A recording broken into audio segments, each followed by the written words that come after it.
ये जो सॉफ्टवेयर है आर्डिनो IDE का सॉफ्टवेयर है, ये Arduino IDE integrated development environment. ये एक IDE है, यानी कि IDE stands for text editor. एक टेक्स्ट एडिटर जिसमें हम कुछ कोड लिखते हैं उसको IDE बोलते हैं।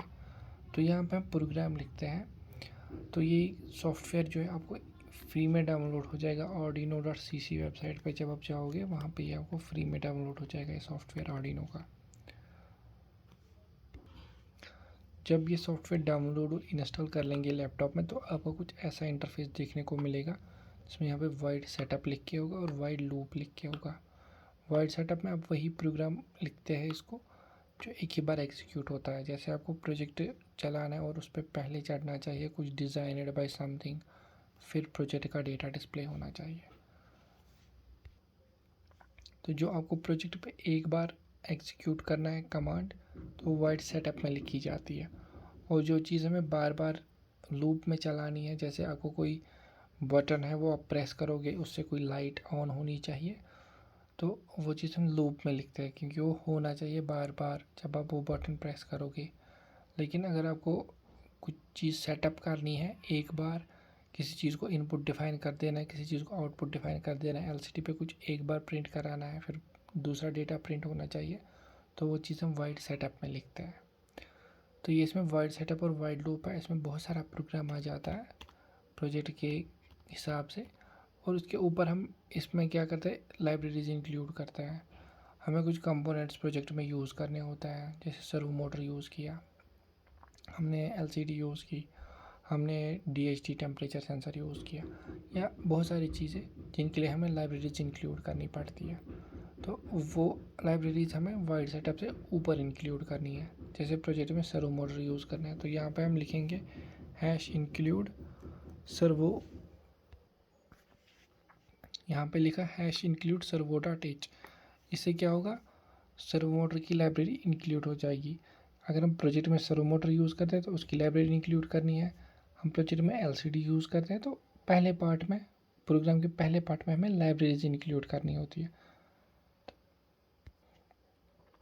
जैसे हमें LCD का प्रोग्राम लिखना है तो हम यहाँ पे LCD की लाइब्रेरी इंक्लूड करेंगे। आपको पता ही होगी हमें लाइब्रेरी किस लिए इंक्लूड करते हैं, क्योंकि आगे अगर हम फिर प्रोग्राम में LCD की कोई कमांड लिखेंगे तो वो एग्जीक्यूट नहीं होगी जब तक इसकी लाइब्रेरी इंक्लूडेड हो गई पहले ही स्टेप में। तो यहाँ पर जैसे LCD.print लिख के हेलो वर्ल्ड, तो ये तभी प्रिंट हो जाएगा। तो ये फंक्शन कमांड यहाँ पे तभी एग्जीक्यूट हो जाएगी LCD.print की जब यहाँ पे आपने ये लाइब्रेरी ऑलरेडी इंक्लूड की होगी। अगर हम ये लाइब्रेरी डिलीट कर देंगे तो ये प्रोग्राम एग्जीक्यूट नहीं होगा। तो वाइड सेटअप और वाइड लूप में इसको प्रोग्राम लिखा जाता है। अब जब हमसे कोई प्रोग्राम लिखते हैं, प्रोग्राम लिखने से पहले हमें एक चीज़ करना होता है, बोर्ड सेलेक्ट करना होता है, आर्डिनो का बोर्ड सेलेक्ट करना होता है। यहाँ पे हम ऊपर टूल्स में जाते हैं, फिर यहाँ पे बोर्ड्स में जाते हैं, और जिस बोर्ड के लिए आपको प्रोग्राम लिखना है वो बोर्ड आपको सिलेक्ट करना है। आपको आर्डिनो नैनो के लिए प्रोग्राम लिखना है, आर्डिनो नैनो सेलेक्ट करना है यहाँ पे टूल्स में जाके, बोर्ड्स में जाके। जैसे मुझे आर्डिनो नैनो के लिए प्रोग्राम लिखना है, मैं आर्डिनो नैनो सेलेक्ट करूँगा। यहाँ पे हो गया ये बोर्ड सेलेक्ट। अब इसके लिए प्रोग्राम लिख के यहाँ पे थोड़ा सा, तो जैसे हम इस प्रोग्राम को कंपाइल करेंगे, यहाँ पे एक टिक बटन आता है ऊपर, उस पर जब क्लिक करेंगे तो ये प्रोग्राम कंपाइलेशन स्टार्ट हो जाएगी। देखो यहाँ पे प्रोग्राम कंपाइलेशन स्टार्ट हो गई। अगर इस प्रोग्राम में कोई एरर नहीं है तो ये कंपाइल हो जाएगा, अगर एरर है तो ये एरर दिखाएगा कहाँ पे है। देखो यहाँ पे कोई एरर इसने दिखाया फ़िलहाल के लिए, तो इसको फिर से कंपाइल करता है इस कोड को। तो जब ये कंपाइल हो जाएगा, यहाँ पे प्रोसेस दिखा रहा है कि कंपाइलेशन, तो यहाँ पे इसने दिखाया डन कंपाइलिंग। प्रोग्राम को अपलोड करने से पहले वो कंपाइल करना पड़ता है। तो कंपाइल करने के बाद हम टूल्स में जाएंगे, फिर हम यहाँ पे पोर्ट सेलेक्ट करते हैं, कॉम पोर्ट। तो जब इसको बोर्ड यहाँ पे कनेक्ट करेंगे तो यहाँ पे कोई पोर्ट डिस्प्ले करेगा, com port 3, com port 4, com port 5, वो हम सिलेक्ट करेंगे। उसके बाद हम इसमें प्रोग्राम अपलोड करते हैं। यहाँ पे इसको दो बटन है, पहला है कंपाइलिंग का, दूसरा है अपलोडिंग का। कंपाइलिंग से आप देखोगे कि प्रोग्राम में कहीं एरर तो नहीं है। अपलोड जब करेंगे तो ये आर्डिनो बोर्ड में ये प्रोग्राम अपलोड हो जाएगा। देखो लाइब्रेरीज़ के बाद हम इसमें और एक चीज़ डिफ़ाइन करते हैं। अगर आपके प्रोजेक्ट पे कोई रिले लगा के वो अपने किसी डिजिटल पिन पे कनेक्ट किए तो पिन्स डिफ़ाइन की जाती है। लाइब्रेरी के बाद पिन्स डिफ़ाइन की जाती है। यहाँ पे सभी लाइब्रेरीज इंक्लूड करेंगे। अगर आपने कोई IoT सर्वर भी यूज़ किया है तो उसकी लाइब्रेरी भी यहीं पे डिफ़ाइन करनी है, hash include blank server dot H ऐसे करके। तो अब हमने कुछ रिलेज या कुछ LEDs आर्डिनो बोर्ड के साथ कनेक्ट की है। वो किन पिन्स पे आपने कनेक्ट की है वो यहाँ पे डिफ़ाइन करना है। यहाँ पे हम एक इंटीजर डिफ़ाइन कर देंगे, इसका नाम हम रखेंगे LED। आपने एक LED कनेक्ट की है, integer LED is equal to, तो यहाँ पे हम लिखेंगे से 5। इसका मतलब हुआ जो हमने इसके साथ LED कनेक्ट की है आर्डिनो बोर्ड के साथ वो डिजिटल पिन 5 पे कनेक्टेड है। तो अगर अब हमने और भी कुछ डिजिटल पिन का यूज़ किया है तो वो हम यहाँ पे लिखेंगे। तो यहाँ पे हम इंटीजर डेटा टाइप एक बनाएंगे। तो यहाँ पे हम लिखेंगे रिले। फॉर एग्जांपल हमने रिले आर्डिनो बोर्ड के साथ कनेक्ट किया तो integer relay is equal to digital pin का नाम। आपने अगर वो रिले कनेक्ट की तो किस डिजिटल पिन के साथ कनेक्ट की, LED अगर कनेक्ट की तो किस डिजिटल पिन के साथ कनेक्ट की। फॉर एग्जांपल रिले हमने डिजिटल पिन 2 के साथ कनेक्ट की तो यहाँ पे हम 2 लिखेंगे।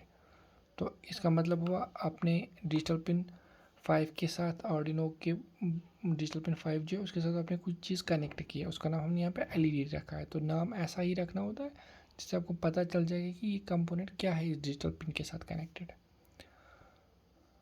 तो इसको अगर हम यहाँ पे कंपाइल भी करेंगे तो ये कंपाइल हो जाएगा, इसमें कोई एरर नहीं आ जाएगा। फिर उसके बाद वाइड सेटअप है। तो अगर हमें इसके पास और एक चीज़ ऐड करना है, बटन ऐड करना है, यहाँ पे हम लिखेंगे integer BUTTON button is equal.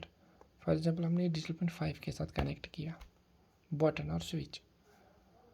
Digital pin 5 हमने देखो यहाँ पे भी हमने 5 लिखा, यहाँ पे भी हमने 5 लिखा, ऐसे इसमें एरर आ जाएगा। तो यहाँ पे हम 6 लिखेंगे, से हमने डिजिटल पिन 6 के साथ कनेक्ट किया। फिर उसके बाद हम पिन मोड्स डिफ़ाइन करते हैं यहाँ पे वाइड सेटअप में।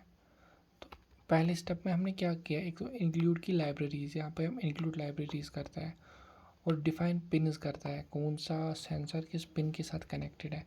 आपने टेम्परेचर सेंसर चूज़ किया है, यहाँ पे आपने DHT11 टेम्परेचर सेंसर यूज़ किया प्रोजेक्ट में, तो वो भी हम ऐसे लिखेंगे जिस पिन के साथ आपने वो कनेक्ट किया होगा। इंटीजर एक डेटा टाइप है तो यहाँ पे उसका नाम रखते हैं, कुछ भी जो भी रखना है, और फिर यहाँ पे पिन का नाम। तो उसके बाद वाइड सेटअप आता है तो वहाँ पे हमें पिन मोड्स डिफ़ाइन करने होते हैं। इसमें बहुत सारा प्रोग्राम आता है, जो ये पहला पार्ट है इसमें बहुत सारा प्रोग्राम आ जाएगा। तो फिलहाल मैं आपको बेसिक प्रोग्राम बोलता हूँ, इसमें हम क्या क्या चीज़ें पहले ही बेसिक प्रोजेक्ट में क्या क्या चीज़ें इसमें डाली जाती है, पिन्स। फिर वाइड सेटअप जो है, वाइड सेटअप में हम लिखेंगे पिन मोड्स। तो यहाँ पे हम पिन मोड लिखते हैं PIN, पिन M होता है इसका कैपिटल, ये केस सेंसिटिव होता है। देखो इसका कलर चेंज हो गया, ये कुछ रेड कलर का हो गया। यहाँ पे हम पिन मोड लिखते हैं। पिन मोड हम लिखेंगे यहाँ पे, इसी पिन का मोड डिफाइन करना है। देखो आपने LED लगाई, वो एक्ट क्या करेगी यहाँ पे, आउटपुट। अब जिसमें कंपोनेंट्स लगाते हो प्रोजेक्ट में, आपको ये पता होनी चाहिए कंपोनेंट इनपुट है या आउटपुट है। बटन तो ऑब्वियसली इनपुट ही होगा, स्विच तो इनपुट ही होगा, LCD आउटपुट होगी, रिले भी आउटपुट ही होगा, टेम्परेचर सेंसर इनपुट हो जाएगा। तो यहाँ पे हम डिजिटल पिन का पिन मोड डिफाइन करते हैं। तो यहाँ पे हम पिन मोड लिखते हैं, मतलब इस पिन का मोड क्या है। फॉर एग्जांपल 2, डिजिटल पिन 2 के साथ हमने क्या कनेक्ट किया है, ये रिले। रिले इज एक्ट करता है आउटपुट प्रोजेक्ट में। तो यहाँ पे हम लिखेंगे 2 कामा आउटपुट, और ये आउटपुट भी कैपिटल लिखना है, कैपिटल में सारा। अगर इसका हम कोई अल्फ़ाबेट स्मॉल लिखेंगे तो ये नहीं चलेगा, एरर दिखाएगा। देखो इसको मैंने एक अल्फ़ाबेट डिलीट किया तो इसका कलर ही चेंज हो जाएगा। तो ये केस सेंसिटिव होता है, सारा कैपिटल लिखना होता है। इसका मतलब क्या हुआ, ये जो पिन है ये एक्ट करेगी अब आउटपुट, और हमें रिले आउटपुट ही चाहिए होती है प्रोजेक्ट में। Relay is an output device. जैसे हमें LED का भी करना है तो यहाँ पे हम इसको फॉर एग्जांपल कॉपी कर लेंगे और पेस्ट कर लेंगे। LED हमने किस डिजिटल पिन के साथ कनेक्ट किया है, LED हमने डिजिटल पिन 5 के साथ कनेक्ट किया है। इसको भी हम यहाँ पे 5 लिखेंगे तो हो गया उसका भी पिन मोड डिफाइन। हमने इसके बाद इसमें एक बटन भी यूज़ किया है, तो वो हमने कनेक्ट किया है डिजिटल पिन 6 के साथ। तो इसका भी पिन मोड हमें डिफ़ाइन करना पड़ेगा। जो भी डिजिटल पिन होती है उनका हमें पिन मोड डिफाइन करना पड़ता है, क्योंकि वो बाई डायरेक्शनल पिनस होती है, वो एक्ट कर सकती है इनपुट भी और आउटपुट भी। तो यहाँ पे हम लिखेंगे इसका जो ये बटन है ये डिजिटल पिन 6 के साथ कनेक्टेड है, तो इसको भी हम लिखेंगे यहाँ पे इनपुट, और इनपुट भी यहाँ पे कैपिटल में लिखना है। तो यहाँ पे गलती हो गई, सॉरी, ये जो पिन मोड्स हैं ये हम सेटअप में डिफाइन करते हैं, वॉइड सेटअप में। इनको मैं यहाँ से कट करके वॉइड सेटअप में डालता हूँ। तो अब जो ये पिन्स है ये एक्ट करेंगी आउटपुट और इनपुट। तो प्रोजेक्ट में हम क्या करते हैं, पहले हम लाइब्रेरीज इंक्लूड करते हैं, जितनी भी लाइब्रेरीज है वो सारी इंक्लूड कर दी। फिर पिन्स डिफाइन कर दिए कौन से सेंसर किस पिन के साथ कनेक्टेड है। फिर उसके बाद हमने वॉइड सेटअप पे पिन मोड्स डिफाइन कर दिए। अब जो वो सेंसर्स है वो इनपुट एक्ट करता है या आउटपुट एक्ट करता है वो डिफाइन कर दिया। उसके बाद वाइड लूप है, वहाँ पे मेन प्रोग्राम लिखता है प्रोजेक्ट का। जैसे हमें बटन से डेटा रीड करना है, हमने ये बटन प्रेस किया तो उसके तो दो स्टेटस होंगे, high state and low state. तो यहाँ पे हम एक वेरिएबल बनाएंगे int इंटीजर। यहाँ पे हम इसका नाम रखेंगे फॉर एग्जांपल बटन डेटा। तो बटन डेटा इज इक्वल, ठीक है। यहाँ पे जो बटन डेटा है ये हमने एक वेरिएबल बनाया, इसमें अब कुछ डेटा रहेगा स्टोर। यहाँ पे हम डिजिटल रीड करेंगे, क्योंकि बटन हमने डिजिटल पिन के साथ कनेक्ट किया, इसलिए हम यहाँ पे डिजिटल रीड करेंगे। जो हम सेंसर डिजिटल पिन के साथ कनेक्ट करते हैं उनके लिए हम डिजिटल रीड फंक्शन यूज़ करते हैं, और जो एनालॉग पिन के साथ कनेक्ट करते हैं उनके लिए हम एनालॉग रीड फंक्शन यूज़ करते हैं।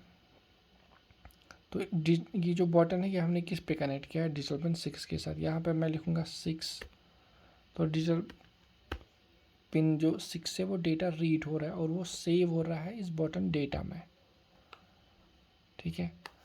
तो डिजिटली रीड करेंगे इससे डेटा। यहाँ पे हम 6 की जगह कुछ और भी लिख सकते हैं। अगर हम यहाँ पे 6 की जगह बटन भी लिखेंगे तो वो भी चलेगा, क्योंकि हमने पहले ही डिक्लेयर कर दिया है बटन इज इक्वल टू 6। तो ये जो इनिशियल डिक्लेरेशन होती है इसको बोलते हैं ग्लोबल डिक्लेरेशन। ये जो हमने लाइब्रेरीज के लिए के नीचे लिखे ना ये कुछ वेरिएबल्स बनाए, ये ग्लोबली एक्सेस हो जाएंगे, यानी कि ये throughout the code access हो जाएंगे। ये वाइड सेटअप में भी एक्सेस हो जाएंगे और वाइड लूप में भी। तो यहाँ पे हमने 6 लिखा है, इसको यहाँ पे 6 की जगह हम बटन भी लिख सकते हैं, BUTTON, क्योंकि वो डिजिटल पिन 6 के साथ ही कनेक्टेड है। इसको अगर हम कंपाइल करेंगे यहाँ पे कोड को, इसमें फर्दर कोई एरर नहीं आएगा अभी तक। तो अब जो हमें डिजिटल पिन 6 से या बटन से जो डेटा रीड हो रहा है वो बटन डेटा में स्टोर हो रहा है। तो अब हम यहाँ पे कोई कंडीशनल स्टेटमेंट लगाएंगे। हम बोलेंगे if button data is equal to 0। तो यहाँ पे हम ये पेस्ट कर देंगे। अब जो बटन डेटा होगा ये इधर 0 होगा या 1 होगा, क्योंकि बटन के दो स्टेट्स हैं 1 एंड 0। एज्यूम करो ये पुश बटन हमने कनेक्ट किया है डिजिटल पिन 6 के साथ जो कि इनपुट एक्ट करता है। अब हम बोलेंगे अगर बटन का डेटा 0 है तब हम रिले को ऑन करेंगे, यहाँ पे ये LED को हम ऑन करेंगे यहाँ पे। तो ये कंडीशनल स्टेटमेंट हमने एक लगाया, इसमें ऐसे कंडीशनल स्टेटमेंट लगाए जाते हैं। तो यहाँ पे हम रिले को एक सिग्नल भेजेंगे, यहाँ पे हम लिखेंगे डिजिटल राइट। देखो यहाँ पे हम बोलते हैं button data is equal to 0। For example इसके दो स्टेट्स होंगी इस बटन के, से ये प्रेस स्टेट है तो इसका वैल्यू 0 आ रहा है। तो तब क्या हो जाएगा, डिजिटल राइट टू हाई, यानी कि जो डिजिटल पिन 2 पे हमने कौन सा कंपोनेंट कनेक्ट किया है, रिले, ठीक है, तब रिले ऑन हो जाएगी। तो डिजिटल राइट से हम आउटपुट सिग्नल फंक्शन भेजते हैं। आउटपुट सिग्नल जो जाती है वो डिजिटल राइट फंक्शन से जाती है, और डिजिटल रीड से रीड होता है डेटा उस डिजिटल पिन से। तो जो रिले है उस पर हाई सिग्नल जाएगी और रिले इधर ऑन हो जाएगी, एल्स रिले पे लो सिग्नल जाएगी। इस तरीके से हम इसमें कंडीशनल स्टेटमेंट प्रोग्राम में यूज़ करते हैं। तो अब ये जो कोड है ये हमने वाइड लूप में लिखा है। जब भी हमें बटन प्रेस करेंगे और बटन का वैल्यू जब 0 होगा तब ये जो यहाँ पे कंडीशनल स्टेटमेंट है इफ एल्स स्टेटमेंट ये तब एग्जीक्यूट हो जाएगा। और जब बटन का वैल्यू कुछ और होगा 1 2 3 4, बटन का वैल्यू 0 होगा तो ये वाली स्टेटमेंट एग्जीक्यूट हो जाएगी, और बटन का वैल्यू जब 0 नहीं होगा तब ये वाली स्टेटमेंट एग्जीक्यूट हो जाएगी। तो यहाँ पे हम बाकी प्रोग्राम भी लिख सकते हैं। जब बटन का वैल्यू 0 होगा एलसीडी पे कुछ डेटा प्रिंट हो जाएगा। तो इस हिसाब से होता है ये आर्डिनो आईडीई सॉफ्टवेयर में जो हम कोड लिखते हैं उसमें ये एल्गोरिदम यूज़ किया जाता है। पहले ये लाइब्रेरीज इंक्लूड की जाती है, फिर पिन्स डिफ़ाइन की जाती है, फिर वॉइड सेटअप में पिन मोड्स डिफ़ाइन किया जाता है और वाइड लूप में डेटा रीड किया जाता है, चाहे वो बटन हो चाहे वो कोई भी सेंसर हो। अब जो डिफरेंट सेंसर्स हैं उनके लिए डिफरेंट फंक्शंस होती है डेटा रीड करने के लिए। बटन के लिए हम सिंपली डिजिटल रीड से डेटा रीड करते हैं। तो वाइड लूप में हम सभी सेंसर से डेटा रीड करते हैं, उनको कोई स्टोर रखता है, फिर जो वो डेटा होता है उस पर हम कुछ एक्टिविटी परफॉर्म करता है, उस डेटा को किसी दूसरे डेटा के साथ कंपेयर करता है, या उस डेटा पे फिर जो हमें वाइड लूप में सेंसर से डेटा रीड होता है उस पर कंडीशनल स्टेटमेंट लगा के कुछ एलईडी ऑन करता है, कोई रिले ऑन ऑफ करता है। तो इस हिसाब से ये इसका बेसिक है, पूरा basic definition Arduino IDE software में हम कैसे प्रोग्राम लिखते हैं।